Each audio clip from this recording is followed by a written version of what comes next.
소망은 하나님을 알아가는 것이고 하나님 나라를 세워가는 거예요. 그런데 이런 소망이 현실로 이루어지기보다는 그저 꿈으로, 한순간에 꿈으로 끝날 때가 너무너무 많아요. 진정 하나님을 알아가고 하나님 나라를 세워갈 수는 없는 것입니까? 우리는 그렇게 살아야 하는 것입니다. 그런데 문제는 그렇게 사는 것이 우리가 원한다고 해서 되는 것은 아니라는 것입니다. 그렇게 살고 싶어도 안 되는 걸 어떻게 하겠어요? 참 이게 힘든 거예요, 이게. 그러면 그렇게 살려면 어떻게 해야 될까요? 아주 간단해요. 하나님의 영이 부어지시면 됩니다. 하나님의 영이 부어지시면 돼요. 예를 들겠어요. 내가 정신적으로 자꾸 혼란을 겪어요. 그걸 치료할 수 있는 방법이 무엇일까요? 뭐 약을 드시면 될까요? 대부분 보면 정신질환에 되면 기분 좋게 하는 약, 아니면 기분 다운시켜가지고 잠자게 하는 약. 이 둘 중에 하나더라고요, 보니까. 모르겠어요. 제가 몰라서 그런지, 의학 지식이 짧아서 그런지 모르겠지만. 병원 신방이라든지 이런 데도 많이 가봤어요. 그리고 그런 비슷한 거 통역도 해봤어요. 정말 힘들어 하더라고요, 정말. 저도 무슨 말인지 모르겠더라고요. 의학 용어도 너무 어렵고 까탈스럽고. 그러다 나중에 중간 정도 통역하다, 좀 전문가 좀 불러달라고. 내가 좀 모르겠다고. 그러면서 이 중간에 서서 한 3시간, 4시간을 같이 씨름해 본 적이 있어요. 또 어떤 사람 몸이 아픈 거예요. 나도 모르는 사이에 암이라는 것이 생깁니다. 특히 요즘엔 지카 바이러스, 그 모기에 물리게 되면은 그렇게 되네요. 뒤에 누가 오신 것 같은데 문을 못 열고. 이 지카 바이러스, 모기에 의해서. 근데 그 모기가 보니까 우리가 흔히 볼 수 있는 그런 모기는 아닌 것 같아요. 모기의 일종이겠죠, 모기의 일종. 근데 생각을 해보세요. 그게 물리고 싶어서 물리고, 안 물리고 싶어서 안 물리고, 그게 아니잖아요. 누가 아프고 싶어서 아프고 그렇습니까? 그럴 수 없는 거예요. 그래서 그 문제를 해결하려면 어떻게 될까요? 성령의 기름 부어주면 돼요. 가수들 보면은 대마초를 하거나 아니면 마약을 복용하는 경우가 종종 있어요. 그게 왜 그러냐면 무대 공포증 때문에 그래요. 그분들이 게다가 또 노래를 굉장히 잘합니다. 노래를 잘하니까 그 기대감이 있는 거예요. 사람들은 늘 기대감을 가지고 바라보거든요. 거기에 조금이라도 미치지 못하면 사람들의 마음이, 팬들의 마음이 돌아선다는 거예요. 그래서 약을 복용하게 되면 기분이 너무 좋아서, 어떤 분들 같은 경우는 그렇더라고요. 처음에 무대 위에 서면 너무 두려워요. 올라서기가 너무 싫은 거야. 그래서 웬만하면 피하는 거예요. 웬만하면 펑크 내는 거예요. 여러 가지 핑계를 대고, PD들을 핑계를 대거나, 아니면 매니저들의 핑계를 대거나, 아니면 환경의 핑계를 대거나 막 도망치더라고요. 근데 그 사람들이 노래를 못하는 사람들이 아니에요. 노래를 굉장히 잘하는 사람들이 그래요. 그러니까 무대에 대한 공포증을 감당하기가 너무 힘든 거예요. 막 어떤 사람은 앞에서 막 손도 떨어요. 막 떨어요. 가만히 있어서 성령을 받아서 떠는 게 아닙니다. 그냥 떠는 거예요, 이게. 두려우니까, 떨리니까. 늘 서가지고 은혜를 끼친다. 이게 굉장히 어려운 일이에요. 정말로 힘든 일이더라고요, 보니까. 근데 그때 우리가 그것을 고칠 수 있는 방법 딱 한 가지. 성령을 구하시면 돼요. 성령은 창조의 영이시기도 하고, 구원의 영이기도 하시고, 통치의 영이기도 하시고, 치료의 영이기도 하시고, 인도하시는 영이기도 하시고, 고쳐주시는 영이기도 하십니다. 그래서 우리가 말씀하잖아요. 왜 말씀? 성령께서 기록하신 것이기 때문에. 우리는 살아있는 말씀을 대해야지 죽어있는 말씀을 대하면 안 돼요. 의문에 쓴 것을 대하는 것이 아닙니다. 성령께서 살아서 내 안에다가 들려주는 거, 성령께서 살아서 내 얼굴에다가 갖다 디미는 거, 이것을 저와 여러분들이 받으셔야 되는 거예요. 하나님, 살아있는 하나님의 말씀이죠. 리빙 워드가 되는 거예요. 죽어있는 말씀, dead word가 아닙니다. living word의 말씀을 저와 여러분들이 받으셔야 되는 거예요. 그러면 내 영이 살아나요. 할렐루야. 눈빛도 살아나요. 얼굴도 살아나요. 몸도 좋아집니다. 왜? 성령께서 역사하시니까. 그래서 성령이 오셨네 노래를 부르는 거예요. 하나님의 영이 부어지면 달라지는 거예요. 하나님의 영이 부어지면 되는 거예요. 능히 그렇게 살아갈 수가 있게 되는 거예요. 왜? 새로워지니까. 왜? 회복이 되니까. 하나님의 영은 성령이신데 그 성령은 회복의 영이시기에 그 성령이 우리 안에 부어지면 회복이 되는 거예요. 게다가 모든 것들이 회복이 되어집니다. 영이 살아나게 돼요. 육신이 건강해지게 돼요. 그래서 다윗은 오늘 본문의 말씀을 보니까 하나님의 영을 거두지 말고 나에게 부어달라고, 하나님의 성신을 나에게 부어달라고, 거두지 말고 부어달라고 매달리고 있는 거예요. 10절, 12절에 있는 말씀, 하나님이여 내 속에 정한 마음을 창조하시고 내 안에 정직한 영을 새롭게 하소서. 나를 주 앞에서 쫓아내지 마시며 주의 성신을 내게서 거두지 마소서. 주의 구원의 즐거움을 내게 회복시키시고 자원하는 심령을 주사 나를 붙드소서. 다윗이라고 하는 사람 대단한 사람이잖아요. 위대한 사람이었잖아요. 최고의 남자였어요. 그러나 회복의 영인 성령이 부어지기 전까지는 아무것도 할 수가 없었어요.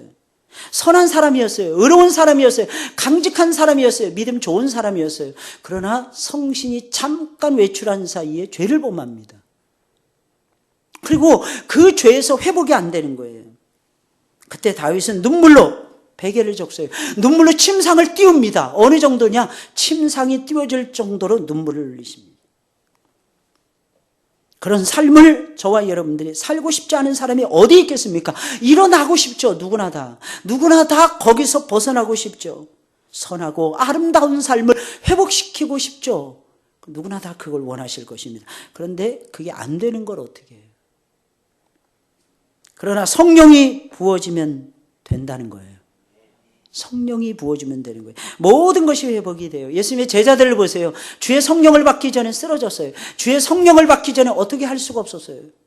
성령을 받고 나니까 달라지는 거예요. 완전히 변하여 새 사람이 됩니다. 능력자로 변신이 되었어요. 어디서 그런 지혜가 나왔는지 깜짝 놀랄 정도예요. 어디서 그런 능력과 용기가 나왔는지 깜짝 놀랄 정도예요. 바로 성령 하나님이십니다. 그래서 누구를 증거해요? 성령 받으라, 성령 받으라, 성령을 증거하는 거예요. 그럼 회복의 영이 성령이 부어지면 어떤 역사, 어떤 일이 벌어지기에 회복의 영이 우리 안에 부어져야 하는 것입니까?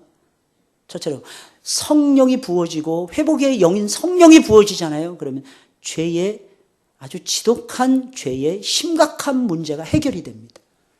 이 인간이 제일 큰 문제가 뭐냐면 죄의 문제거든요. 1절, 2절에 있는 말씀 보세요. 하나님이여 주의 인자를 쫓아 나를 긍휼히 여기시며 주의 많은 자비를 쫓아 내 죄가를 도말하소서. 나의 죄악을 맑게 씻기시며 나의 죄를 깨끗이 제하소서. 제일 많이 나오는 단어가 무엇입니까? 죄예요. 많이 나오는 단어가 3번 반복해서 나옵니다. 물론 조금씩 뉘앙스는 다르지만 세상에서 제일 어렵고 힘든 일이 무엇인 줄 아십니까? 죄를 끊어내는 거예요.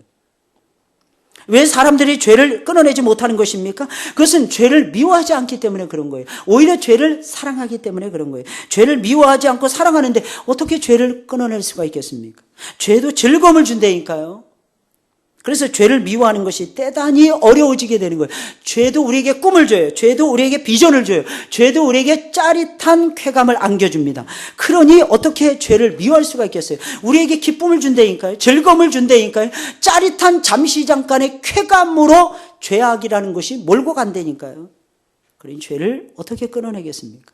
다윗은 이스라엘 백성들을 대표하는 왕이었기에 죄를 미워해야만 됐어요. 죄를 끊어내야만 되는 하나님의 종이었어요. 근데 그렇게 못하겠다는 거예요. 물론 삶의 안정을 얻기 전까지만 해도 다윗이 어려운 시절이 있었거든요. 고난의 시절이 있었거든요. 그때까지만 해도 다윗은 죄를 미워했어요. 죄를 끊어내는데 앞장섰어요. 잘 끊어내던 하나님의 종이었어요. 그런데 삶이 점점 안정을 찾아가자 죄를 미워하지 않기 시작을 했어요. 죄를 당연하게 여기기 시작했어요. 죄가 주는 즐거움을 누리기 시작했어요. 죄를 끊어내려고 하는 의지조차도 잃어버리고 말았던 것입니다.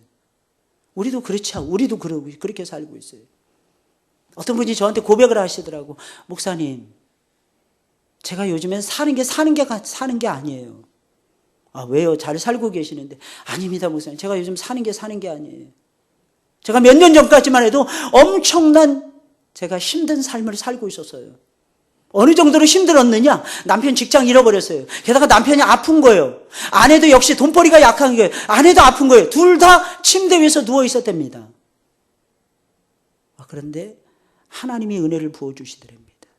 그때 남편이 돌아왔어요. 그러더라고요. 그때 내 남편이 예수님을 만났어요. 아니 어떻게 해요? 우리 그냥 기도했어요. 쌀독에 쌀이 툭툭툭 떨어지고 당장 내일 먹을 먹거리가 없을 때가 많았습니다. 목사님. 아주 젊어요. 굉장히 유능합니다. 두 부부가 다. 그런데 하나님께서 그리로 몰고 가신 거예요. 왜? 그 남편 구원하려고. 왜? 그 영혼들에게 고난을 통해서 하나님의 축복, 진짜 축복을 가르쳐주기 위해서. 세상 것에 현혹되지 않는 하나님의 종들로 삼아주기 위해서. 근데 참 신기하더랍니다. 하나님, 이 밥이 마지막입니다. 그럼 누가 똑똑똑 두드리더랍니다. 그럼 먹을 것을 주시는 거예요. 쌀을 그냥 한 가마를, 우리 하나님께서 나에게 많은 쌀을 주셔서 그대들하고 나눠 먹으라고 하나님이 마음을, 감동을 주셔서 내가 가져왔어요. 또 어떤 사람은 부식을 가지고 김치를 잔뜩 해가지고 제가 굉장히 어려운데 이상하게 저에게 김치를 다발로 주셨어요. 근데 이것을 이상하게 누구하고 나눠 먹을까 고민했는데 하필이면 당신들이 생각이 났습니다. 그리고 문을 두드리면서 김치를 주더랍니다. 근데 그 사람들이 믿는 사람들도 있었고 안 믿는 사람들도 있었다는 거예요. 근데 수년이 지난 다음에 하나님께서 남편 돌아오게 하시고 그 다음에 하나님께서 원하시는 자녀도 주시고 없는 중에 하나님께서 채워주시는 거예요. 근데 수년이 지나는 거예요. 모든 것이 회복이 되는 거예요. 그러고 난 다음에 자기가 돌아서 생각해보니까 그 시절이 너무너무 그립다는 거예요. 목사님, 그때는 예수님 생각하면 눈물이 막 펄펄 쏟아졌어요. 제가. 근데 요즘에는 힘들다고 예배 안 드리고. 뭐 주일 예배는 드리지만 수요 예배 안 드리고 금요 기도회 안 드리고 새벽 예배 멀리 가고. 목사님, 제가 이러지 않았는데 이게 정말 놀라운 하나님의 역사지. 그래서 고백을 하는 거예요. 빨리 그 시절로 돌아가고 싶어요. 요즘에 조금만 힘들면 그냥 침대에 그냥 눕는 데입니다. 쉬면은 되겠지. 전에는 그러지 않았는데 하나님을 찾는 간절함이 있었는데 마치 사슴이 시냇물을 찾기에 갈급한 같이 주님을 찾았는데 그게 어느 순간에부터 사라지니, 애절함이 사라지니, 모든 것을 당연하게 여기네. 최근 들어서 그 고백을 한 이유가 있더라고요. 왜 그런 고백을 하십니까? 그랬더니 그분이 하시는 말씀, 요즘에 제가 조금 힘들거든요. 목사님 그러더라고요. 힘들거든요. 여러분, 우리는 하나님 앞에서 은혜 받으셔야 됩니다. 가장 심각한 문제가 뭘까요? 죄의 문제예요. 자식을 키우는 문제도 아니에요. 오해 없기를 바랍니다. 좋은 직장 들어가는 문제도 아닙니다.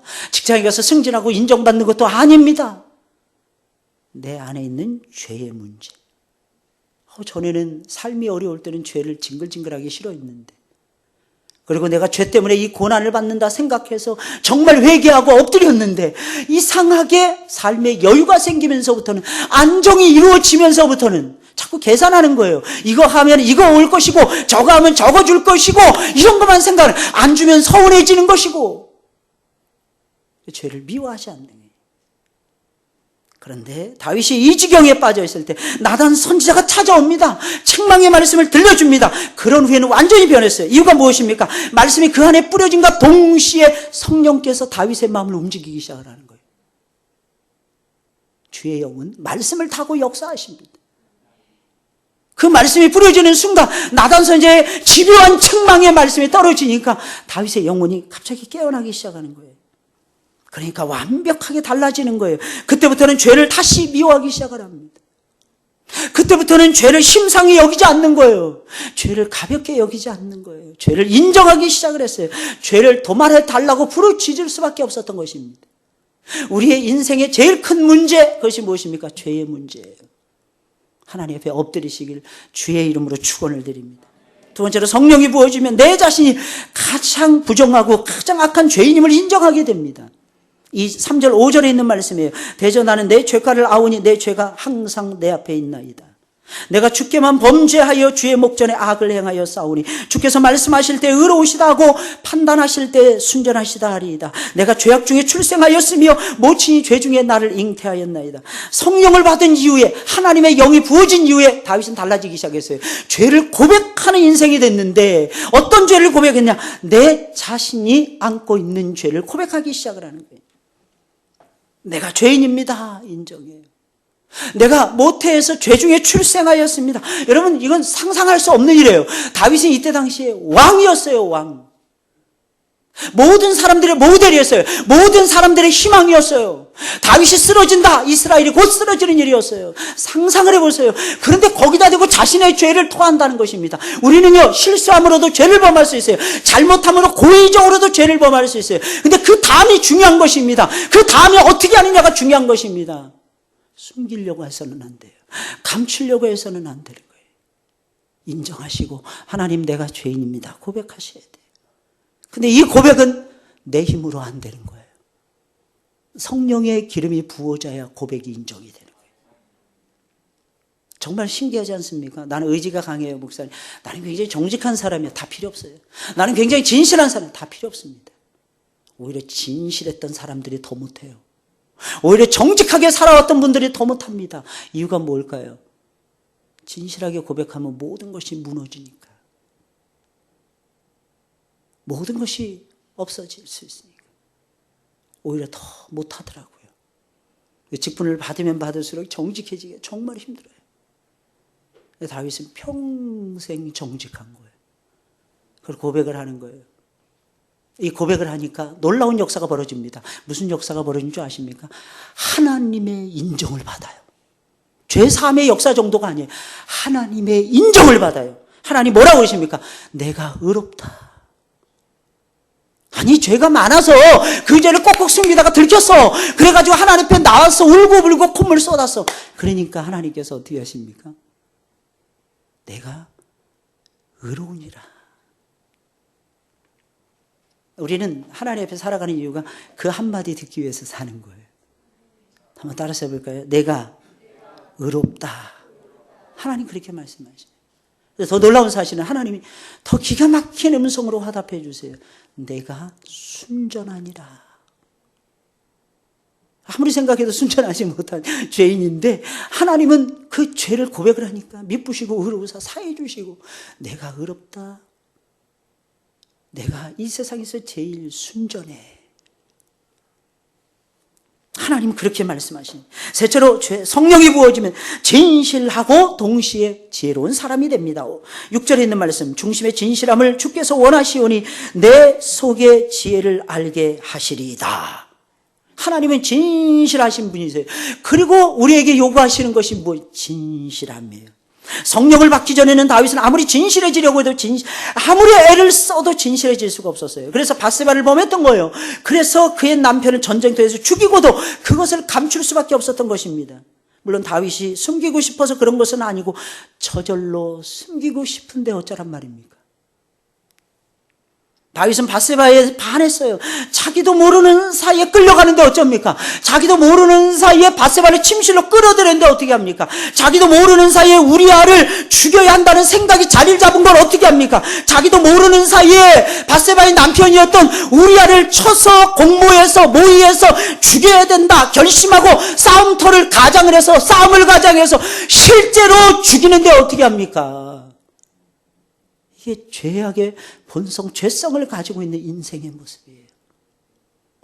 나 자신을, 내 자신이 어쩔 수 없는 거예요. 그래서 우리는 어떻게 됩니까? 자꾸 불쌍히 여길 수밖에 없는 거예요. 왜 불쌍히 여겨야 되는 것입니까? 내 마음을 내 마음대로 못하는 거예요. 내 마음대로. 꼭꼭 숨겼습니다. 게다가 다윗은요, 아무리 머리를 싸매도 지혜를 짜내도 지혜로울 수가 없었어요. 일단 죄를 범하게 되면 죄를 감춰야 된다는 강박관념이 사로잡힙니다. 강박관념의 강박 증세를 나타내게 돼요. 일단 죄에 딱 붙들리면 모든 지혜가 내 안에 있는 지혜도 날아가요. 그러니 하나님이 주시는 새로운 지혜가 없는데 어떻게 해서 지혜로워질 수가 있겠습니까? 하나님이 지혜를 닫아버리시면, 하나님이 지혜를 막아버리시면 느부갓네살 왕처럼 됩니다. 수년 동안 짐승처럼 살아가요. 느부갓네살은 얼마나 똑똑한 임금인지 아십니까, 여러분들? 알렉산더 대왕은 저리 가라고 똑똑한 사람이었어요. 그런데 하나님 앞에 범죄하고, 그런데 하나님 앞에 잘못하고, 그래서 죄악의 담이 가로막혀 있으니까 하나님의 지혜가 그를 떠나가 버린 것입니다. 그러니까 나중에 어떻게 짐승이 돼요? 비스트맨이 돼요. 비스트맨이. 바로 그 어간에 왕노릇했던 사람이 누구냐? 벨사살이었어요. 그래서 벨사살은 역사 속에서 이름이 나오지 않습니다. 그래서 이 성경이 가짜다, 잘못됐다, 사람들이 아우성을 칩니다. 실제로는 안 그래요. 실제로 나라를 섭정하고 다스렸던 사람은 벨사살이었어요. 순식간. 진실에 진다는 것이 굉장히 어려운 거예요. 지혜로워진다는 것이 정말 힘든 거예요. 근데 놀라운 사실은 다윗이 회개하면서 하나님 앞에 나가니까 성령의 기름이 다시 그에게 부어집니다. 성령의 기름이 다시 부어지니까 다윗이 진실해지기 시작하는 거예요. 이야, 게다가 지혜로워지기 시작해요. 진실한 사람은 하나님과 연결이 되기 때문에 하나님께서 지혜를 주십니다. 그러나 여기서 우리가 알아야 하는 놀라운 진리가 있어요. 성령이 주시는 진실함과 지혜는 정결함을 받은 후에나 얻을 수 있다는 거예요. 본문 7절에 있는 말씀, 우슬초로 나를 정결케 하소서, 내가 정하리이다. 나를 씻기소서, 내가 눈보다 희리이다. 이게 연결이 되는 거예요. 진실함과 지혜로움은 6절, 7절이 같이 연결이 되는 거예요. 넷째로 하나님의 영이 부어지잖아요. 기쁘고 즐겁고 행복한 인생을 살아가게 됩니다. 놀라운 역사예요. 8절에 있는 말씀 우리 다 같이 한번 읽어볼까요? 시작.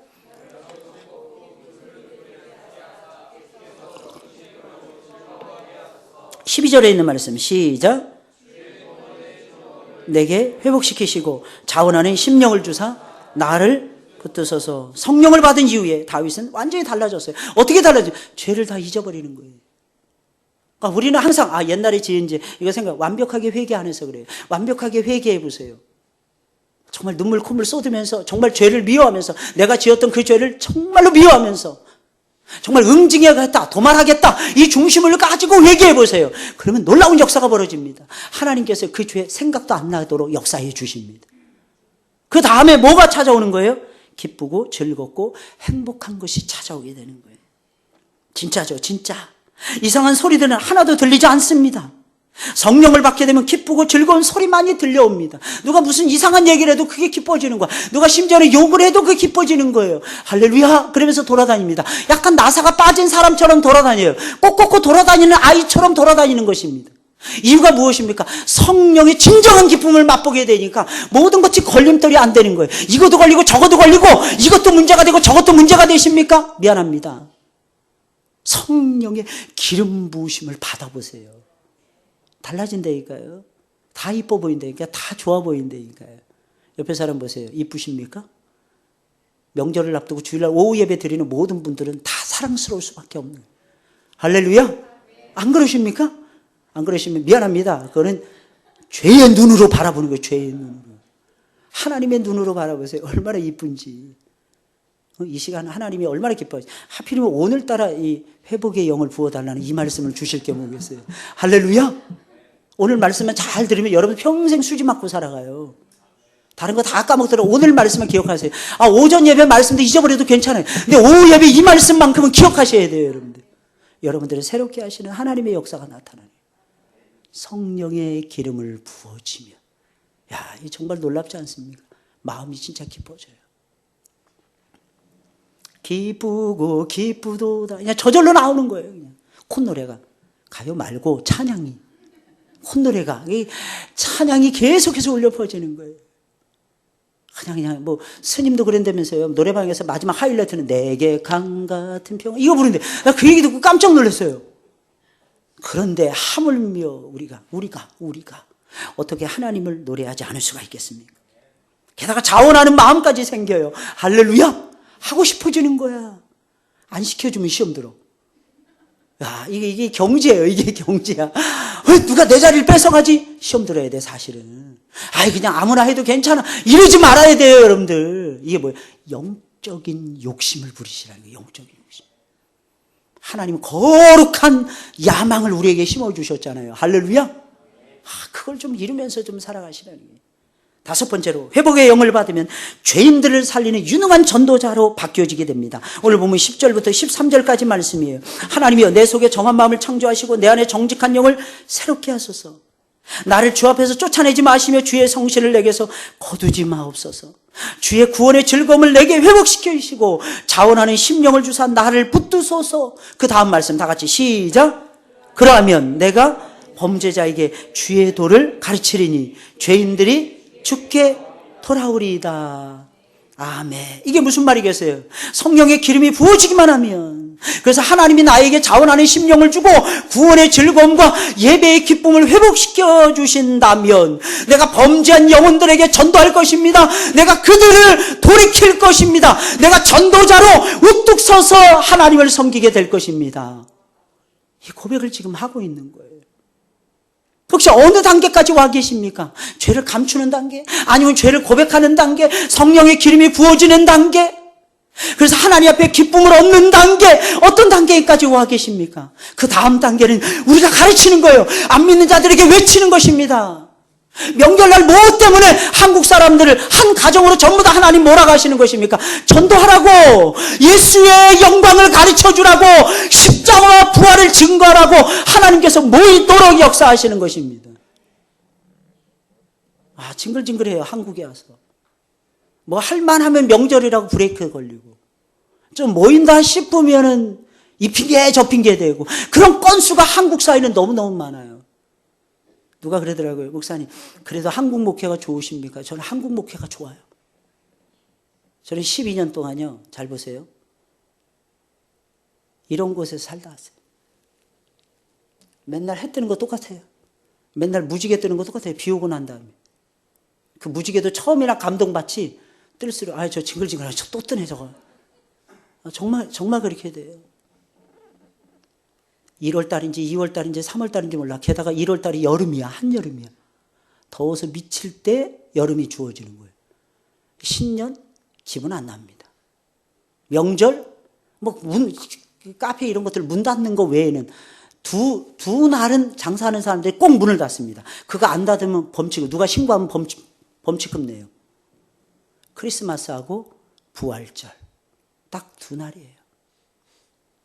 아, 닫혀졌구나. 이게 부활절이구나. 이렇게 생각해요. 그런 곳에 살다가 한국에 오니까 추웠다, 더웠다, 막 그냥 난리 버거지를 떨고. 명절이다, 뭐 추석이다, 뭐 구정이다, 뭐. 이상하게 근데 신기해요. 구정이면 추석이라고 말하게 되더라고. 추석이면 구정이라고 말하게 되더라고. 아, 이것도 헷갈려 죽겠어요, 어떤 때는. 게다가 어디 출장 간다, 뭐 한다, 뭐 일이 얼마나 많은지 한국. 이벤트 공화국이에요. 이벤트 공화국. 근데 여러분 아십니까? 이게 살만 나는 거예요. 하나님은 그 시간을 우리에게 주셨어요. 왜? 복음 때문에. 그러지 않으면 그들이 언제 내가 전하는 복음의 말씀을 듣겠습니까? 이번에 가정예배 가셔서 여러분들이 인도하세요. 어머니, 제가 인도하겠습니다. 그러세요. 제가 장로인데 제가 인도해야죠. 이러셔야 돼. 제가 전도사인데 제가 인도해야죠. 내가 안수 집사인데 내가 인도해야죠. 이래야 됩니다. 그리고 분위기 뺏기지 마세요. 주도권을 꽉 잡으세요. 왜? 그래야 예수님의 은혜를 한마디라도 던져줄 수가 있잖아요. 한마디라도. 누군가 돌아가셨어요. 초상집에 제일 힘든 게 안 믿고 돌아가셨을 때. 늘 물어봐요. 이분이 평소에 교회는 다니셨습니까? 혹시 옛날에 들었던 말씀이 혹시 역사에서 돌아가실 때 하나님이 데려가실까 해서. 이게 축복이라니. 할렐루야. 전도하신 전도. 성경의 영은 전도의 영입니다. 살리는 역사가 벌어져요. 아마도 마귀는 다윗이 범죄에 빠졌을 때 너무너무 좋아서 춤을 덩실덩실 추었을 거예요. 아, 다윗만 잡아서 죽이면 이스라엘을 내가 통째로 삼킬 수 있어. 그런데 하나님의 작전은 다른 데 있었어요. 이게 웬일입니까? 다윗이 회개하자마자 하나님의 영을 막 부어주시는 거예요. 물 붓듯이 폭포수같이, 그야말로 폭포수같이 쓰나미처럼 하나님께서 부어주시는 거예요. 다윗이 회개하니까 예전에 따랐던 사람들보다 더 많은 사람들이 다윗을 좋아하는 것이었어요. 심지어 이방인들까지도 다윗의 지혜를 듣고 싶어하는 거예요. 이게 뭐예요? 이게 하나님의 작전이 아니고 무엇이겠습니까? 하나님은 때로는 우리에게 엎어지게 해요. 세상 사람들 만나게 해요. 왜? 너무 주 안에서만 좋다고 하니까 예뻐지게 해서 세상 사람들 만나서 뭐 하게 하시는 거예요? 하나님이 예수 복음 증거하게 하시는 거예요. 그 회복시켜 주시는 거예요. 여섯 번째로 하나님이 기뻐하시는 진정한 예배를 드리게 됩니다. 성령이 부어지면 14절부터 19절까지의 말씀이에요. 하나님이여 나의 구원의 하나님이여 피 흘린 죄에서 나를 건지소서. 내 혀가 주의 의를 높이 노래하리이다. 예배는 노래하는 거예요. 주여 내 입술을 열어주소서. 내 입이 주를 찬송하여 전파하리이다. 주는 제사를 즐겨 아니하시나니 그렇지 않으면 내가 드렸을 것이라. 하나님이 제사를 미워한다는 뜻이 아닙니다. 하나님은 제사를 좋아하세요. 근데 마음이 없고 찬양이 제대로 없는 제사, 이런 제사를 하나님이 기뻐하시지 않는다는 뜻이에요. 주는 번제를 기뻐 아니하시나이다. 하나님의 구하시는 제사는 상한 심령이라, 상한 심령을 가지고 나와서 아낌없이 드리는 제사를, 예배를 아버지께서 기뻐하신다는 뜻입니다. 하나님이여 상하고 통회하는 마음을 주께서 멸시치 아니하시리이다. 주의 은택으로 시온의 선을 행하시고 예루살렘 성을 쌓으소서.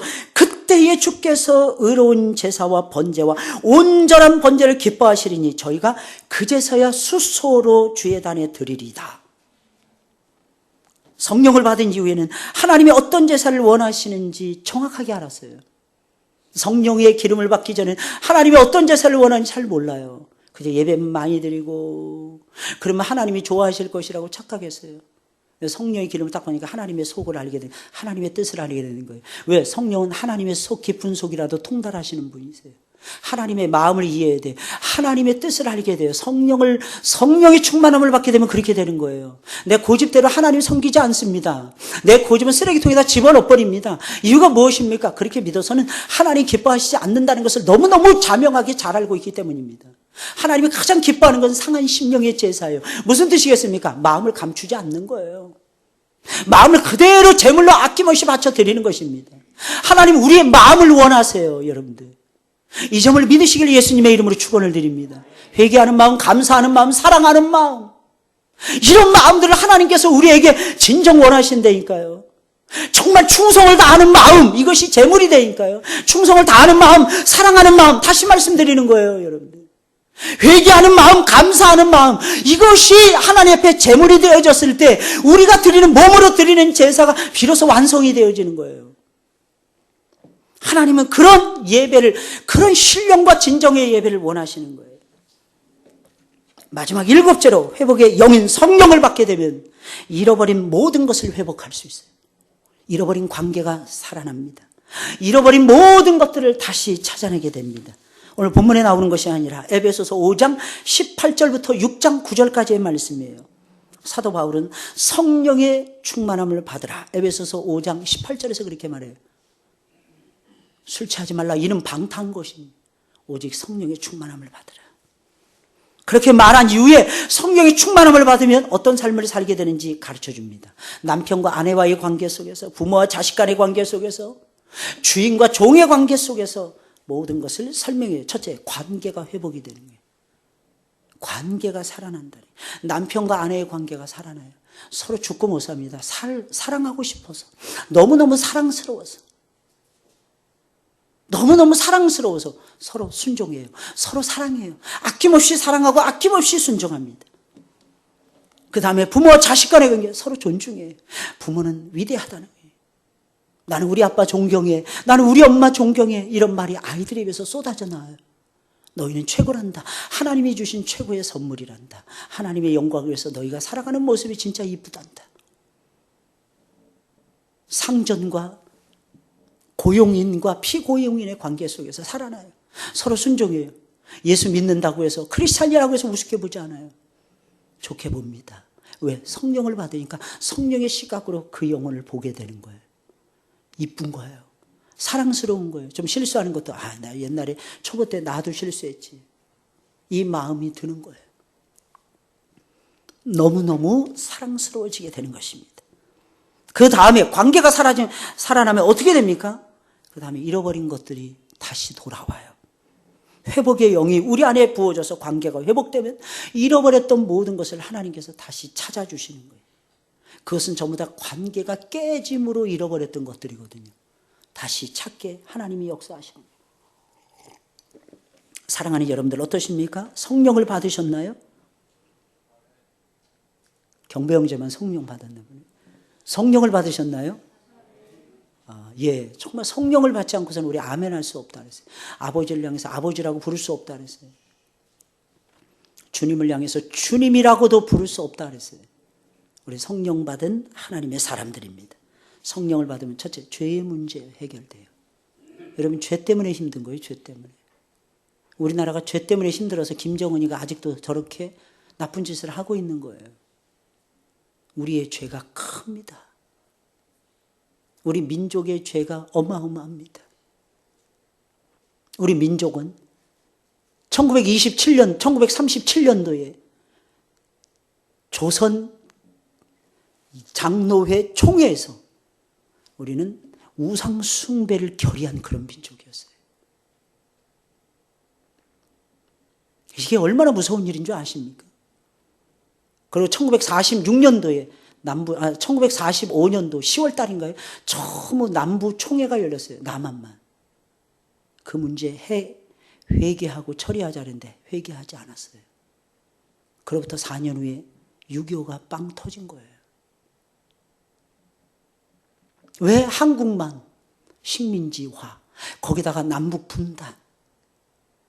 왜 그런 일이 벌어질까요? 영적인 차원에서 우리는 이해해 들어가셔야 됩니다. 우리는 공적으로 죄를 너무 많이 범했어요. 그 어느 나라도 그렇게 가결한 나라가 없었어요. 우리만 그랬어요, 우리만. 심지어는 저 우상단지인 대표적인 나라는 일본도 그 짓을 안 했는데. 일본은 군국주의가 성할망정. 공적으로 교회가 우상숭배를 가결한 적은 없었습니다. 근데 우리나라는 그 짓을 했어요. 그럼 공적으로 죄를 범했으면 공적으로 하나님 앞에서 용서를 빌어야 되잖아요. 그 어간에 생긴 것이 SFC였어요. 그 어간에 생긴 것이 고신이라고 하는 총회였습니다. 나중에 거기서 통합측이 먼저 1960년도에 갈라나가고, 그 다음에 61년도에 합동측이 갈라져 나가고, 그리고 70년대, 80년대 막 융성하면서 대신이 생겨나고, 개혁이 생겨나고, 이랬던 것이 한국 장로교의 쓰라린 역사예요. 기독교인들의 80% 이상이 장로교라고 하는데 우리는 깨어있지 못했어요. 이게 한국의 현실입니다. 70년이 되면은 희년이라고 해가지고 돌아올 거라고 했는데 70년 포로에서도 하나님이 돌이키시는데 왜? 희년이 지나고 20년의 세월이 지난 다음이거든요. 그런데 하나님이 우리는 안 돌이켜 주시는 거예요. 그런데도 아직도 이 땅에는 우상을 숭배하는 사람들이 너무 당연하게 큰 소리 칩니다. 거기서 크리스찬들은 절절 기면서 살아가고 있어요. 맨날 눈치만 보면서 살아가고 있어요. 왜? 그들이 기득권을 다지고 있고 그들이 상사라고 얘기하고 있고. 아니거든요. 아니라니까요. 기득권은 하나님이 쥐고 계시대. 하나님의 영을 받으시길 주님의 이름으로 축원을 드립니다. 하나님의 영을 받으셔야 돼요. 그래서 하나님 앞에 우리 문제를, 우리 민족의 문제를 해결해 가셔야 돼요. 우리 주님께서 반드시 우리에게 다시 한번 성령의 기름을 부어주실 것입니다. 회복의 영을 부어주실 것입니다. 진실해지자고요. 지혜로워지자고요. 기쁘고 즐거운 예배, 행복한 삶을 사시자고요. 전도자가 되자고요. 유능한 전도자. 하나님이 기뻐하시는 예배 드리시자고요. 그리고 잃어버렸던 것을 회복하시자고요. 하나님은 우리에게 그걸 원하시는 거예요. 할렐루야. 이 시간에 우리 다 같이 합심해서 우리 한번 기도하겠어요. 하나님, 이 민족의 죄를 용서해 달라고. 하나님, 제발 남북이 화해가 되어서 통일이 제발 이루어지게 해달라고. 또 더 나아가서는 우리가 정말 예배를 파수하며 하나님 기뻐하시는 예배를 드리게 해달라고.